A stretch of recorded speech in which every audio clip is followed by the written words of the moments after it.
All right, you guys, we're back, and it's your boy Q. Up next, we have Rap's Craziest Conspiracies. Shout out to Lou Asta for the video. Rap and conspiracies have been like hand in hand since like I guess the inception. There's always been, I feel like with all entertainment, there's always been a conspiracy element to it. Yeah, but enough dilly dallying. We're gonna jump right into the video. Again, it's entitled Rap's Craziest Conspiracies. From Twitter users claiming that Eminem is an industry plant, to the rumor that Drake had xxxtentacion eliminated, these are some of rap's craziest conspiracies. First, let's start with hip-hop's dark connection to the Illuminati. I feel like a lot of the Illuminati stuff is like, I think we're giving people a lot of credit for like just marketing like schemes and marketing plans. They're creating this like aura of mystery, which makes people kind of want to like see what's really going down, you know? I feel like a lot of the Illuminati stuff is definitely marketing. Like they're not going to be telling these rappers like what the agenda is. But I think when they're referring to like selling your soul and stuff like that, you're selling your soul to like these corporations. Like if you look at some of the language in these contracts, they're basically stating like, oh, they own your name in perpetuity, your professional name, your business name. You're selling like basically like any type of creative direction. You're giving it away to them. So in essence, you are like selling your soul, you know, but it's metaphorical speaking. I think some people take it as like they take it too literally. I don't think it's as literal as we think. Illuminati. There's no artist in this industry that's doing major numbers with these platforms that haven't sold their soul. In 1971, the Illuminati's book trilogy would be released, reminding the world of the existence of the Illuminati, a secret organization comprised of the rich and powerful of the society seeking to control the world. The books were fictional adaptations, but were mixed in with enough truth. Yeah, the Illuminati, I want to say, was started off by the French, like in the 1700s, but they were quickly stomped out because people saw them as a threat, obviously. Definitely have seen a resurgence in people speaking on the Illuminati and stuff, that they just went underground and took on a different form. Truth to make it seem somewhat believable. However, by 1995, the Illuminati would make their first appearance in hip-hop through the rapper Prodigy in his line from I Shot Ya, saying, Illuminati want my mind, soul, and my body. Secret society, trying to keep their arms. This simple line was dished out in the middle of a triangle of beef involving Tupac, Prodigy, and Keith Murray. Unsurprisingly, the Illuminati rumors kicked off from there, since anything involving Tupac during that time spread like wildfire. Well, he would kind of say Illuminati all the time too, so yeah. It also didn't help that Tupac himself referenced the Illuminati in multiple songs. He even explained how he first heard about them in prison and was against what they stood for. That's why I put the K to it, because I wanted, the niggas is telling me about this Illuminati shit while I'm in jail, right? Like, the dollars, right. That's another way to keep your self-esteem low. That's another way to keep you unconfident. Right. And I'm putting the K because I'm killing that Illuminati shit. Since that time, the Illuminati theory has only gotten stronger in hip-hop. Oh, most from definitely. Jay-Z's Rock Nation hand sign depicting the triangle from the Eye of Providence, to Drake's OVO imprint depicting an owl, which was the preferred animal for the founders of the Illuminati. Everything down to Lil Wayne's tattoos and Kanye West's music video for... Of course, the all-seeing eye is probably one of the biggest influences from them, you know? It's on our money, it's everywhere, people get this tatted on them, it's pretty much like part of pop culture now, which is crazy. Power have all been criticized by theorists for having satanic symbolism. But if you ask Kanye, it's all just a distraction from the real people who secretly run the world. Yeah.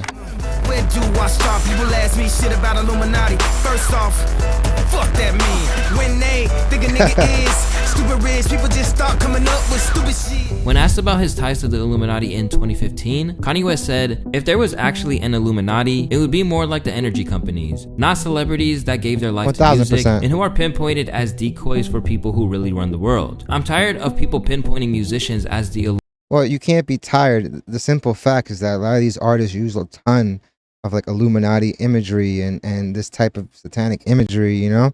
So when like the fans come out and take this literally, you can't be surprised. You can't be surprised, bro. You're doing things like putting the all-seeing eye in your art. You're referencing a lot of this stuff.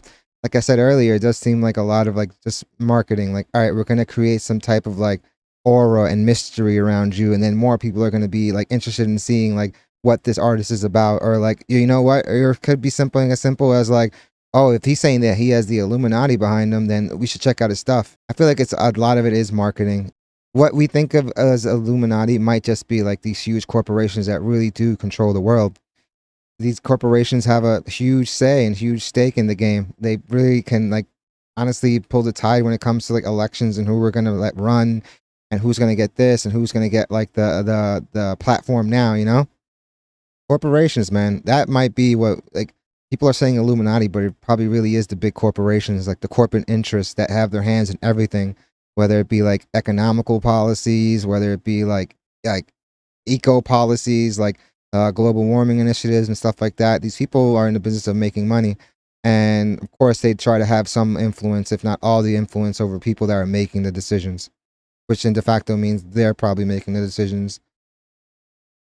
Illuminati. However, some artists do quite the opposite, leaning into all the Yeah, conspiracy it's theories marketing, and even fam. claiming that they are part of the group. This Illuminati flight school. You already heard me. He is in Illuminati. I'm in Illuminati. Yeah, they said that I sell my soul. fam. Should I just tell them the truth? Yeah, it's all jokes, man. But words do have meaning. You know, words are very, very powerful. You don't want to manifest those type of like, you don't want to manifest that type of energy, you know. But I do feel like the Illuminati's not going up to Sexy Red and telling her. Nah, like what I can say is probably corporations are coming in and they're using some of these people to like fulfill certain agendas. It's time for me to just keep it 100 with y'all. Yes, they got me in this shit. I don't know. I can't get out of it. I'm getting too much money. I don't want to get out of it. To this day, Yeah, you're signed to a big deal with like Universal, whoever it may be. people aren't really sure whether the Illuminati actually exists or not. Still, most people seem to agree that there is some form of secret organization Of course, that influences secret societies the are industry in some everywhere. capacity. But where the conspiracy falls short is the idea that every single successful Skull and Bones is a secret society. There's a tons. Freemasonry is a secret society. But to think 99% of those people really have no idea what's going on in like the upper echelons of their groups, or they're like, they call them mystery schools. So yeah, I feel like these other rappers, they're using it as, they're poking fun, they're making jokes, but like words do have power. Just be careful with the energy that you're manifesting. person is a part of said organization. This especially holds true after the release of Cat Williams' controversial interview. Man, Cat earlier changed in 2024, one interview. So there was a crossroads where we were both invited to an Illuminati thing, and it had to be one or the other of us, and decisions had to be made. So it was both of us, we were equal. One of us had to cut off all their hair and couldn't do the sideburn thing no more with the points. And the next person, they said, was going to get $200 million because they were gonna pay him $10 million a movie to do 20 movies. Yeah, it's disrespectful because people Kevin act like Hart. they don't believe in God and hard work. And only Like, it dog. only seems like black people do that to each other. It's like, how can you discredit these people for working all their motherfucking life, and now since they doing so well, they gotta have I agree. they gotta be down with the devil? However, there's only one person in hip-hop that we can truly label as the devil. He's said to have crushed anyone who got in his way. It's crazy. We're framing Suge as the devil, which I'm obviously thinking is him from the graphic, but Diddy seems to have been more of a demonic force than him. And is currently in prison serving out a 28-year sentence. You see, most people believe that the rap godfather Eazy-E died of HIV. And while this is pretty believable, being that he was known to live a promiscuous lifestyle, No, Suge did an interview at a talk show talking about how, like, oh, you could just do the whole Eazy-E thing, was basically referring to, like, allegedly there was somebody that, like, hit him with a syringe, you know, with the virus, and then that's what got him, like, the contracted disease. fathering 7 children with 6 different women. R.I.P. Some people Easy. like hip-hop legend Frost strongly believe that there was way more to his passing than people let on. No girl has ever came forward saying that they got the AIDS virus from Easy or Tane thing. I'm gonna tell you what happened with Easy getting AIDS, and I believe this to this day. And I don't care if you guys got it on film. You could tell the world. They gave him tainted needles with acupuncture needles that tainted him, and gave it to him because he got hurt in Honda Valley on quad runners, and he was riding quads. And what happened is that someone, I won't say the name, but people know the name. Sure. I don't want to say that name because it's a devil's name. But, you know, another person in rap, if you know your history of rap, calls him a devil. So if you know your history in rap or West Coast rap, you'll know who I'm saying. What's weird about Eazy-E's death is just how quickly he succumbed to the illness. From a diagnosis in February to a death certificate in March, it didn't make sense for him to pass on that quickly, especially because he was said to be perfectly fine and normal in the months leading up to the diagnosis. Another interesting thing to note is that his wife and kid born a year prior didn't get the disease. How else could somebody die that fast to AIDS? Have you even heard of somebody dying in 2 weeks of AIDS, bro. Come on, man. This is unheard of, bro. It was like, I'm in the hospital. I contracted the AIDS virus. 2 weeks later, March 26th or whatever, I fall out and I die. To give some context as to why this theory holds some water, it's important to note Suge that the late spoke about 80s it. to early 90s were a time where the entire hip-hop scene was being run by the NWA crew, who were signed through Eazy-E and his Ruthless Records label. However, things went sour between his crew when Dr. Dre figured out they were getting exploited by Eazy-E and his manager Jerry Heller. Dr. Dre tried to leave the predatory deal, but was denied exit by Eazy-E. And that's when Dr. Dre brought in Suge Knight, a retired football player with a lot of street guard ties, as well, who was just dipping his feet into the music industry. He was brought in to handle the situation and get Dre out of the contract with Ruthless Records so he could... Yeah, Suge's come up was crazy. He was a security guard after his like short stint in the NFL, and that's how he got into like the life. Obviously, being connected, a lot of the people from his hood happened to get popping.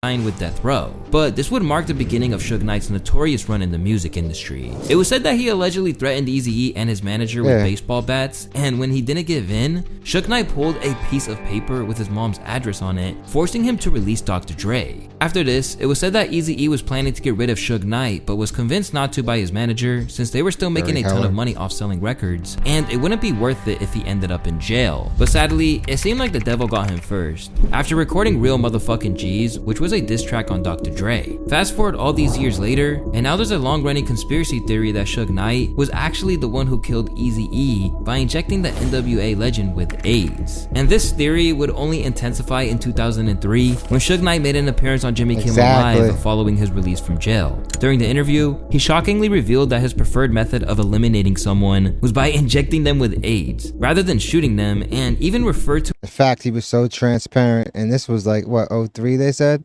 Yeah, the fact that he was so transparent about it makes it even scarier, fam. It has the Eazy-E thing. It's a new thing, right? Yeah. See, if somebody gonna do something about it, see, technology is so high, right? Right. So if you shoot somebody, you go to jail forever. So the kids, you don't want to go to jail forever, right? So they got this new thing out there. People sell them all the time. They got this stuff they get blood from somebody with AIDS.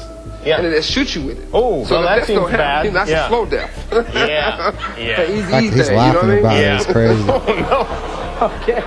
However, one of the group's main members, Ice Cube, broke his silence on this rumor in May of 2023 on the Impulsive podcast, where he said, How would he do that? Through an intravenous needle. And Eazy would never tell anybody that. Well, he wouldn't know, man. All it would take was for like you to have a rendezvous with some shorty, and then while you sleep, I bet you wouldn't even be able to tell. You think you got bit by a mosquito, God forbid. Maybe Eazy didn't even know, because you just poke somebody like and they don't even know. Maybe they were at a club or some shit, you know. Nah, I think if somebody poke you with one of them goddamn needles, you know.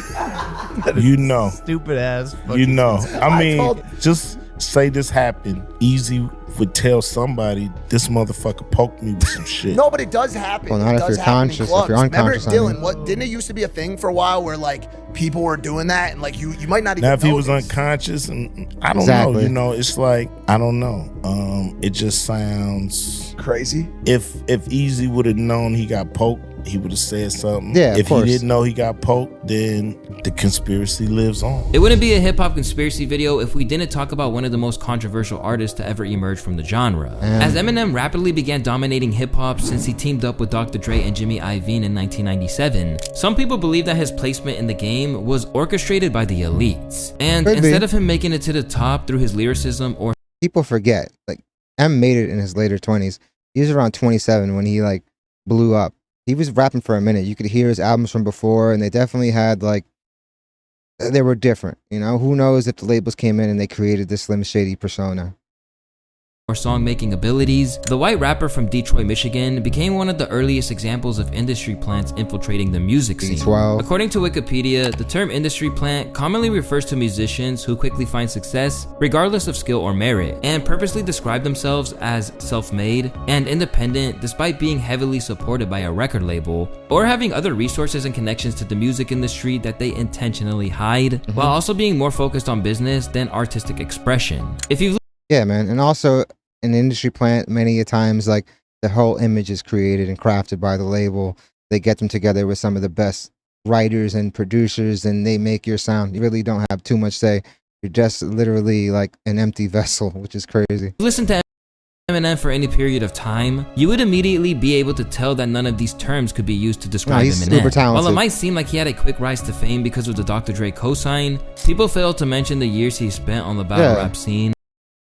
You get signed, he's been putting in work, obviously, for a minute, but people underestimate what having a machine behind you is, you know? Like, now you have all the connections that the label has. You have all the people at the radio station tapped in now. Now you have people at all the publications that now know you. And now, like, all it takes is for an exec to, like, hey, I want you to write up a story on this new act we have. Like, yeah, of course. This is at a time when we didn't really have the internet how it is now, or almost at all. You know, things were super slow. It'd take you minutes to download a photo. Now that's something that we could do instantaneously. So don't underestimate the power of having a machine behind you. Like, having that label behind you is everything. And when it comes to like trying to reach those upper echelons of your craft, especially in like music. Scrapping by for any opportunity he could get. Yeah. Grade can come from anywhere. When the intern in my office says to me, I saw this guy at the rap battle last night. I said, if you get me a CD, I will give it to Dre. I would go to Jimmy's house and have listening sessions. He was trying to help me figure out where I was going to go with my music. He would take me down to his garage. There was cassette tapes everywhere. And I remember him picking up this cassette tape. He pops this in. And I was like, what the fuck? And who the fuck is that? Rewind that. Play that again. It's no surprise that industry greats like 50 Cent always seem to come to M's defense whenever people cast doubt on him because of his race. Hip-hop is black music, without question. Yeah, of course. And unfortunately for some people, it's tough to accept that you got a white artist that does it better than black artists. It is what it is, you know? M still to this day, whether you like his new music or not, is still the #2 most streamed rapper, like currently, which is wild to think. You could put either one, you could get whoever you feel like is the best black artist and stand them face to face in a room with him, and he will eat that alive. Right now, if you had them prepare themselves in whatever way they would have to prepare themselves to come to battle, and I bet what I have, everything I have. But this doesn't stop people like Lord Jamar from trying to discredit Eminem's entire career whenever he's... Well, the biggest thing is people say is that he's a guest in the house of hip hop. But as far as technical rapping ability, Eminem is up there. As far as rhyming, it's up there. Whether you like his storytelling or his type of storytelling, that's the different question. In front of the camera. And at the end of the day, a lot of their success comes from the machine's bias towards their skin color. And they have to know that and realize that. Don't let your fucking sales fool you, because sales have nothing to do with how good you are. That's just how. We're seeing that right now with the whole Kendrick and Drake debate. Or not even debate, because obviously Kendrick washed him in that battle. How sellable you are. That's just, you're easy to sell. That doesn't mean you're quality. However, but two things could be true. I think he obviously is good at what he does, and the fact that he's white and he has this much more like appeal to the masses. Now you have, I feel like a lot of entertainment and a lot of like just like stardom does come from some level of like relatability. If you can connect with the people, if you can connect with the fans, you're gonna be out of here. You're gonna have a cult like fan base. Eminem has propagated a few conspiracies on his own. In his viral 2018 MGK diss track, Eminem spits, "Bakels, the day you put out a hit is the day that Diddy admits that he put out the hit that got Pac killed." Although he claimed his bar was just a joke at the end of the song, the seeds were already planted and it got people talking about the mysterious murderer of Tupac Shakur. You see, Tupac and Suge Knight had been in beef with Diddy of Bad Boy Records, which involved a lot of gang violence between the two camps. So when Tupac died in 1996, a lot of fingers were pointed towards Diddy as one of the prime suspects. At the time, there wasn't any proof of evidence tying Diddy to the crime, but as the years went by, with more and more people piecing together the story, a documentary would be released claiming that Diddy was responsible for the crime. When he discussed the documentary on The Breakfast Club, his response only fueled further suspicions. Now, it was this documentary that claimed, which we know wasn't true. Yeah, check this out. We don't talk about things that are nonsense. We don't even entertain nonsense, my brother. Okay. So we're not even going to even go there, with all due respect. It's funny because a lot of the Cassie stuff that came out, you were saying it was complete nonsense. And the way you paid off that settlement showed us that was the way you paid that settlement showed us otherwise. Now your credibility is basically none. So Diddy, like, if we hear something about you, most people are gonna believe. And with all due respect, like you just said, or with no respect at all, like, bam, we just don't believe you anymore. Stu was walking around like a mob boss, and there's always been rumors about him doing this to Biggie, who Biggie at the time was basically trying to get out of his contract and really do his thing with Junior Mafia. He had plans of creating his own label, but now you have Puff not giving your masters back, who has been known throughout the years to not give their masters back. A lot of these theories are not holding weight, and now when you combine everything, dude, it's like a profile, bro. It makes sense that you did all this stuff. You didn't get caught for these 2 murders, and then you go and like have the shooting in 97 with J-Lo, like, or 98, fam. You were moving around like you were a mob boss, and now the house of cards is crashed, and now everything is coming to light. But I appreciate you as a journalist asking. Thank you.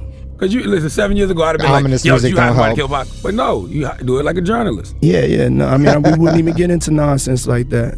You know what I'm saying? It's nonsense. Which we never believed. This reaction from Diddy got people. There's no statute of limitations on murder, fam. People saying stuff like this in the comments. I've only done 1 year of psychology class and I can tell something isn't right. I've been around many liars in my lifetime. Puff lying. Body language speaks volumes.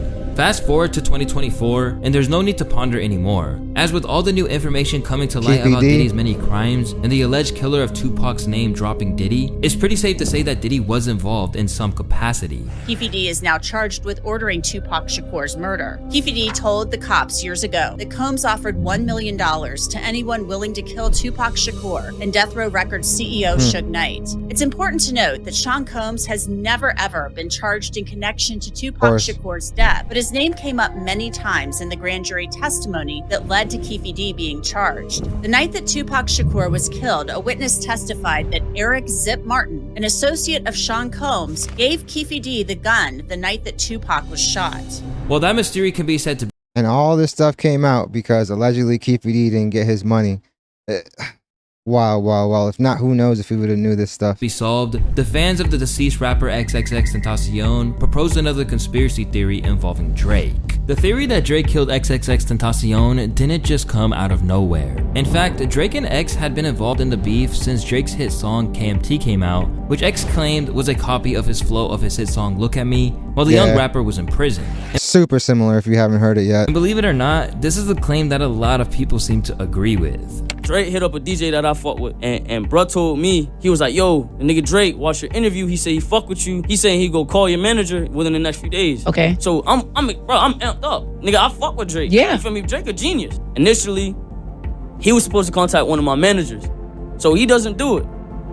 That same fucking week, bro. Okay. Demon just got out. I gave my bro an advance. Love is just not in my plan. I hear da-da-da-da in my done. I'm like, what the fuck? Yeah, bro? you took the whole flow. You took the melody from bro. But you could take his verse, like they did a mashup. I bitch, who is your mess? Ay, can't keep my dick in my pants. The cadence is literally just at the same tempo. It's not offbeat at all. Now, it's important to note that X's flow on Look At Me is also very similar to Lil Uzi's song Super Saiyan Trunks, which was many months earlier before Look At Me. So it's not valid to say the flow was copied if he might have copied it from someone else as well. Anyways, things would heat. True, it's kind of sketchy that they talk about him loving your music and then a week later that happens. But yeah, theoretically, it could have been like Jack from somebody else. Up between them, as X would now begin to mention Drake's mother and trash Drake for his fake accents. Yo, high-key X-Mom is kind of cute too, man. But Drake did not engage with any of the provocations. Hey, tell Drake, mom, I want some tapioca pudding. Hey, tell this pussy nigga Drake, stop speaking patois. You are not Jamaican. I'm a real fucking Jamaican. I'm from fucking Kingston. All of my family is from Kingston. Stop stealing my people's culture.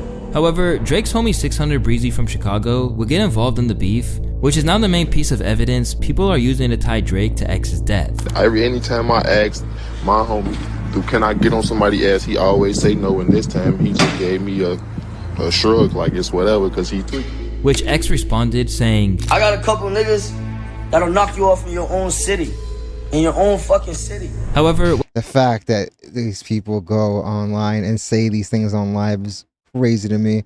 It seems like if you're going to do something like that, the last thing you want to do is have like a trail, an electronic trail that leads to you, man. When xxxtentacion was killed in a Bosch robbery, the Drake feature on Travis Scott's Sicko Mode was released. xxxtentacion's friend Tankhead started to spread this conspiracy that Drake was responsible for xxxtentacion's death and was mocking him in the music video. Tankhead pointed to a scene in the video where a figure resembling xxxtentacion gets crushed by a meteor. However, academics later debunked this theory. Drake did not fucking direct it. Drake is not giving creative instructions when it comes to video. Travis Scott takes very much pride in crafting his videos and working with his team to come up with a visual experience. Travis is very hands-on in everything he does, from that to like his shows and the production of the shows, lighting and pyrotechnics, all that stuff. He's pretty direct when it comes to that. Drake is not coming on set like, yo, let's get a scene and a lookalike for X that I could throw another shot at this guy. Which he doesn't, but I'm pretty sure he has final say over the edit, over final edit, you know?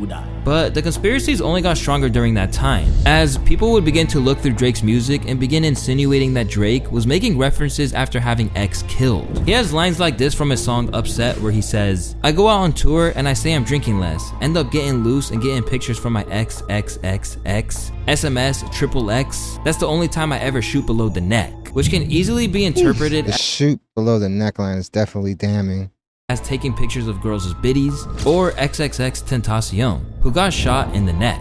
More recently, he alluded to the shooting of X again on his album Her Loss, which was described perfectly by my good friend Mario Perez. This is probably one of the most controversial disses on Her Loss. Maybe I should do a 20, maybe I should break that 20, do a 10. Maybe I should break that 10, do a 5. Then if it gets live, do a 5 again. If he held his tongue on that live, he'd be alive again. Damn. Now, this could be directed at anybody, but when you break down the lyrics, maybe I should break that 20. That's true, but a lot of these rappers are chatty patties, fam. You get 2 10s. Do a 5. If it gets live, do another 5. You now have 3 10s. 3 10s is 3 X's in Roman numerals. And Bam. we all know who dissed Drake and his mom on live. xxxtentacion. What made it even worse was the fact that before X died, he put out an Instagram story saying, if anyone tries to kill me, it was Champagne Poppy, aka Drake. I'm snitching right now. To this day, a significant number of people believe Drake has something to do with the murder, especially since he was named in the court documents for X's case last year. But that's not the only conspiracy theory Drake seems to be a part of. After getting cooked on Pusha T's earth-shattering diss track, Story of Adidon, it was rumored that Drake had laid down a vicious response for both Pusha and Kanye, who had gotten himself involved in the beef. However, Jay Prince, label boss of Drake's label boss, said that he had to step in to stop it since it went too far. You know, my reasons for pulling the plug and having that conversation with him to pull the plug was simply because it crossed the line of music, you know what I mean? That's a song, I'm sure everybody heard it by now, that's disrespecting Drake mama, his daddy, you know, his friend that's sick, 40, that crosses the line of music. It's personal. You know, not only that, from a business perspective, for Drake to have to go somewhere out of his character to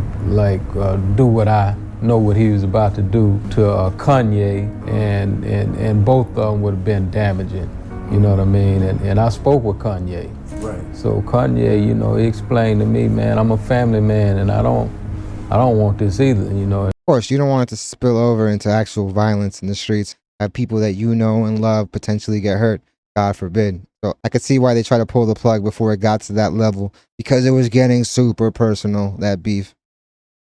And me and Kanye got a history. But as we know, in 2024, things are not looking good for Drake in the diss battle side of things, despite him stooping to the opponent's level. However, on a lighter note, we have a conspiracy that Gucci Mane got cloned after being released from prison, which he seemed to buy into. You hear me that Gucci is a clown? I wouldn't even support her deny those accusations. But if you want to hear about this theory, you can click this video on the screen. I also got a lot more of these, so if you guys would like to... Yeah, like I said earlier in the video, conspiracies have been entangled with rap and just honestly all entertainment since as long as it's been around. We're always going to try to bring up answers for stuff that can go unexplained or some stuff that just seems like shaky. I don't think this happened this way. We're going to draw up our own theories and conclusions. But yeah, the whole Eminem industry plan thing, I will say this, like, people underestimate the power of having a huge corporate machine behind you. It's going to bring you to stratospheres that you could not do by yourself, especially in that point. Now you could potentially go on the internet and create such a buzz that you could create a fan base that supports you at this level. But it's still like this to this day, where like having the machine behind you is just going to inflate everything. We have more money. We have a bigger budget to give you better videos. We have more money to make you look a certain way. We have more money to fluff up streams. We have more money to do all sorts of things. A lot of these things are coming into the light now.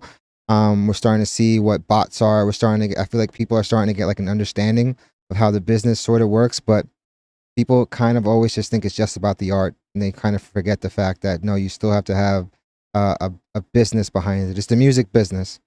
Definitely let me know what you guys think. What was your favorite conspiracy amongst the bunch, or is there one that wasn't displayed here? Let me know in the comments. Definitely hit the like and subscribe button, guys. It does the channel wonders. Thank you guys so much for watching.